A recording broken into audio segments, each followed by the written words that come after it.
your opinion, right? What would you say is the difference, I guess, between the two dominant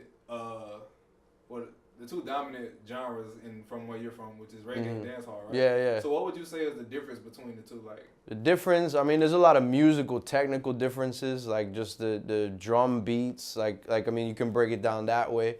Dancehall is basically like, the best way to describe it is like the hip hop of Jamaica, like what funk or soul is to the United States, bearing hip hop. Would be the same way you would compare reggae bearing dancehall. You know what I mean? Like, it's just kind of like a new school, taking influences from hip hop and just fusing it together like a more new school form of reggae, basically. Well, hip hop kind of came from sampling like jazz. Well, jazz and disco records and stuff like that. So, would you say, I guess instrumentally, that dancehall is kind of the same way?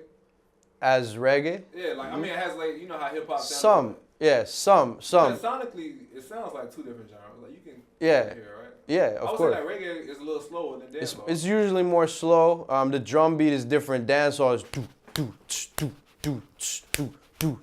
And reggae is just like a one drop. Like I'm not a drummer. I don't know the reggae drum like that. I'm not a drummer, but I know the dancehall drum is very do do.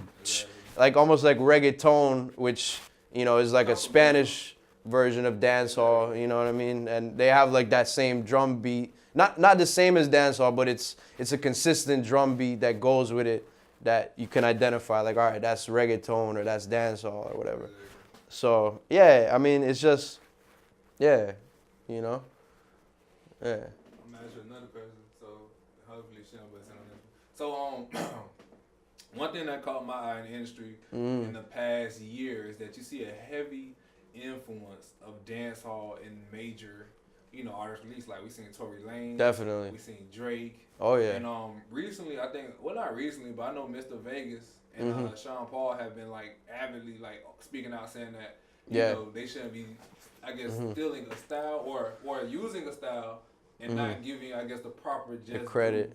Or I mean, they never said, because they did put like they gave them some credit, but I guess it's the same thing of you doing something and you're not putting the people on who actually created it, or paying respect to the originator. Exactly. Yeah, I mean, of course, like there has been a lot of dancehall in the pop mainstream lane lately. Like 2016 was huge for that, So yeah, I mean, as a Jamaican person, I'm part Jamaican, on my father's side.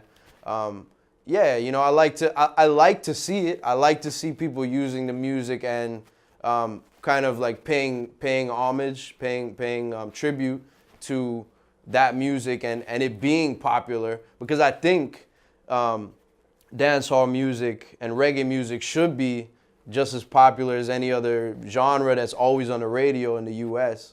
You know what I mean? I think there's no reason why it shouldn't be. But the problem is you're not seeing Jamaican artists or producers. Well, I can't say producers, because actually a lot of Jamaican producers had to do with a lot of those songs that we hear. Like, but just I mean, it just. There's a lot of great music coming out of Jamaica that's not being recognized. Like a lot of that music is, like you say, borrowed sound music is.